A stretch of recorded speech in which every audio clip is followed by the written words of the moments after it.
All right, very excited to welcome Bengals all-world wide receiver Ja'Marr Chase to the program here. Ja'Marr is here on behalf of Sleep Numbers. Got some great stuff that he's doing with them we're excited to hear about. And I think the commercial's actually dropping today, Ja'Marr. It's you and Justin Jefferson, your old teammate, and the Vikings wide out here.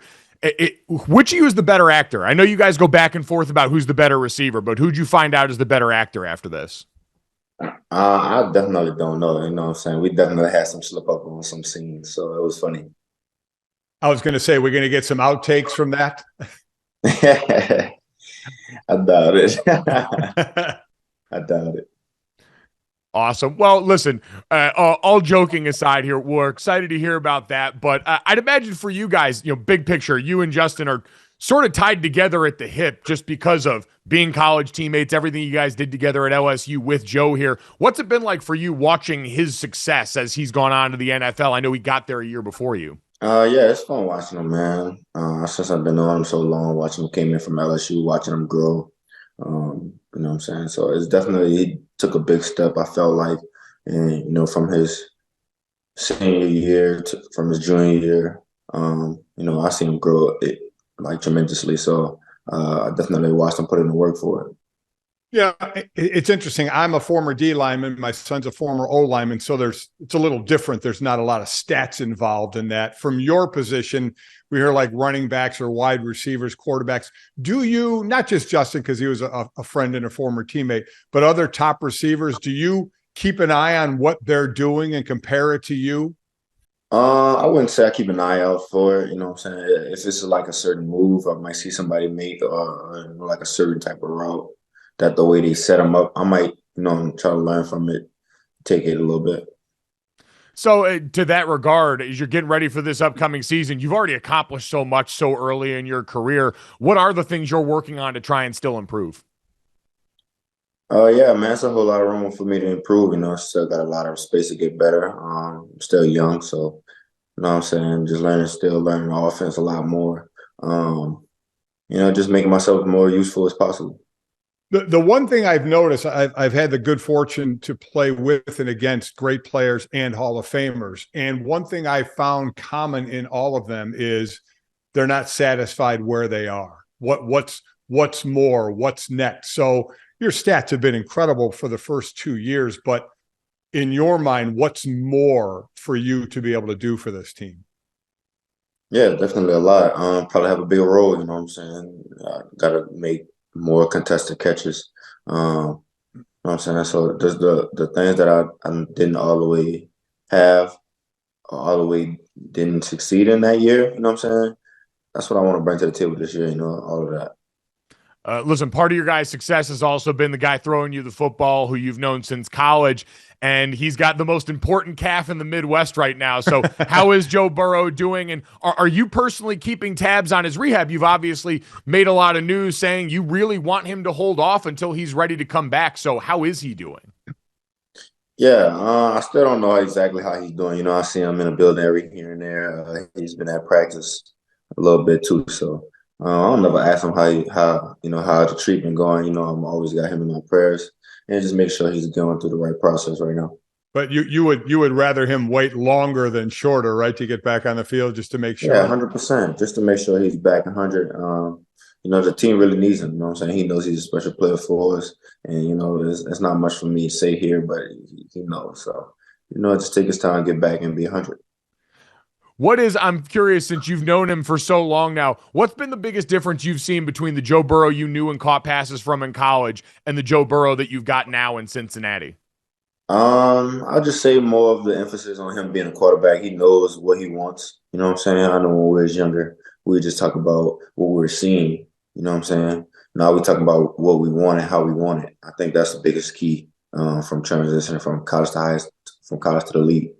What you have given Cincinnati fans who are used to being in a bad way, and listen, I'm from Cleveland, so I grew up watching the Browns be in a bad way for a lot of years. So now the fans are so hyped with what's going on. And what's interesting, and I know Joe had brought it up, but you guys seem to bring we don't care what the past history was with this team. We're in it for the now. How are you able to do that? And what's the reaction been when you see fans out on the street or out in public? Yeah, man, Cincinnati's been going great, man. Honestly, the fans here love it. We just actually had a talk with Gary, and he was saying how much the fans mean to us out here. We probably don't know that as much, but it definitely shows by them waiting in a line just for practice. Sitting out there for an hour and a half, just waiting for us to watch practice. It really has been incredible. We were just out there not long ago, and you can feel the energy around the city. And Jamar, does part of it feel like a sense of urgency? You guys have such a great core on offense. We know you and the rest of the receivers are really close, but Joe Burrow is getting ready for an extension possibly here. I know T. Higgins is due some money and eligible for that extension. You're going to be in that conversation soon. Is there any part of you that's worried about you guys being able to keep the band together once everyone's got to get paid? I don't know, man. It'll probably happen eventually. You know what I'm saying? It's a lot going on. It's a lot of processes. I'm not gonna talk too much on it because I ain't there yet.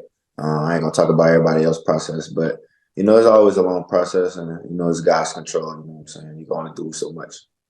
Well, it's going to be a fun process for you. That's for sure. There's no doubt about that.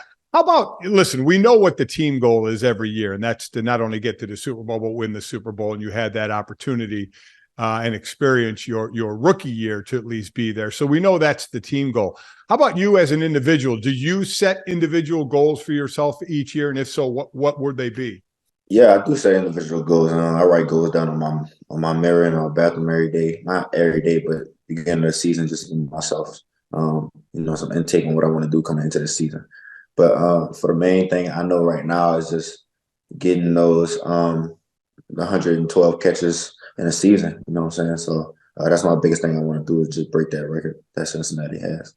I just keep myself going and pushing forward. And I know for you last year, part of the story was injury. Your dad said you're ticked off coming into this season. Is that because you missed some games last year?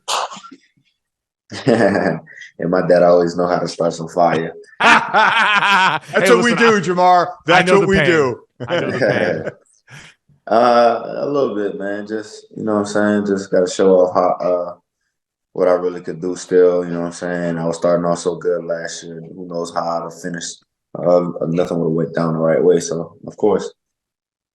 So the other thing that was out there, because you're such great players, a little bit of back and forth with you and Travis Kelce from the Chiefs. He has a podcast with his brother, and there's a lot of current players in all sports, Draymond Green being the one real popular one as well in basketball. Is there ever a thought of you, that way you can kind of answer all this stuff back and forth, if you had your own podcast? Is there ever a thought of doing that while you're playing? No, probably not. I know I'll be I know you get overwhelmed. I know y'all get overwhelmed with the questions, so I can just imagine how Travis gets with those questions, and I'm sure he's not reading all those questions that's getting sent in, you know what I'm saying? So it's just how you want to do it. I don't think I'll do anything like that. All right, so we're not breaking the news of the announcement of Jamar Chase and Justin Jefferson's podcast coming out anytime soon. But you guys have had, great back and forth between you guys this offseason. Obviously, on field, that's been one of the better rivalries in the NFL since you all got there. Why have you guys had their number in a way most other teams haven't? I don't know, man. I guess it's the work ethic, man. We push each other our whole college experience. So, we came in with it on our minds, I guess, and went to a great college too, so the work ethic was there too. Just being blessed with God's abilities that He gave us, and just working hard, man. That's what got us here. Please tell me this though: outside of quarterbacks who get to wear red jerseys, and I played with a few quarterbacks who said they enjoyed training camp. Please tell me you hate training camp. It's definitely a toll, man. You don't really get all the days off in a week. You always working every day. You might have 2-day off days throughout the week. So depends on how your coach got it set up. And listen, training camp for you guys this year is some new faces, especially ones you see directly in practice. A lot of your secondary on defense is new this year, some moves made over the offseason. Are there any of those guys that have stuck out to you so far that people are really going to enjoy seeing get their opportunity this year in Cincinnati? Yeah, man, I like DJ, our cornerback, you know what I'm saying? I'm 20. We got 2 DJs too, so. Yeah. But yeah, I like DJ, man. DJ looks good. He knows to play the ball in the air. He got make-up speed. He looks real good, especially as a rookie coming in. So, I can't wait to see what he does. We have seen other wide receivers and cornerbacks in practice on the same team in practice make friendly bets about what's going to happen in one-on-ones or 7-on-7 situations. Do you do that with any of your cornerbacks, or do they not really want to get involved in that with you? Now we don't really do none of that stuff. I wish we did, though. I need to get somebody like that, but that would be fun. What about in your wide receiver room? I heard T. Higgins say the other day, blood couldn't make you guys any closer in that room. What stands out to you about him and Tyler Boyd and the other guys that are a part of this great room you guys have? Yeah, man, they're not selfish, you know what I'm saying? They know how to put the work in.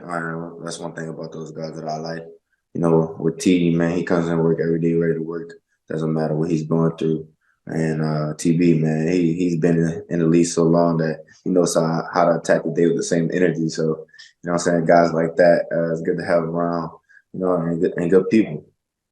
So you guys have great people on the team. We obviously want to hear about what you're doing with Sleep Number, but I would remiss one more if I didn't ask you a question about your coach, Zach Taylor. I don't feel like anyone knows anything about your guys' head coach, despite all the success that you have had in Cincinnati. So what's one thing about your head coach that people might be surprised to learn that you've noticed through the last couple of seasons with him? Yeah, I could just say one thing off bat. I don't know if everybody has seen it from the media, but he loves giving out the footballs after the football games. Especially after when he goes to certain bars and, you know, just gives back to the community and the city, and, you know, he loves that type of thing. So that's real good for Zach. All right, Zach Taylor, man of the people. We love that. Ja'Marr Chase is a man of sleep. You are here on behalf of Sleep Number, and I'd imagine during training camp that is very important. So can you tell us about what you got going on with them? Yeah, Sleep Number invited me on this collab. Shout out to Sleep Number for giving me a chance to do it. It was a fun commercial, man, just getting the opportunities to be up there and with the cast and crew and just learn about Sleep Number. That's why it's giving me one of the best sleep right now. You know, it's going throughout the league, giving away good mattresses to make sure athletes sleep good. There we go. It's the most important thing during this time of year, making sure everyone gets the proper rest, and you guys in Sleep Number are helping make that happen. So, Ja'Marr, we really appreciate it. We hope you can get some more rest before you got to get out to practice today. Thanks so much, man, and best of luck this season. We're looking forward to watching you guys.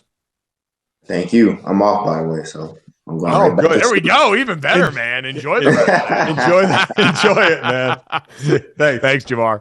All right.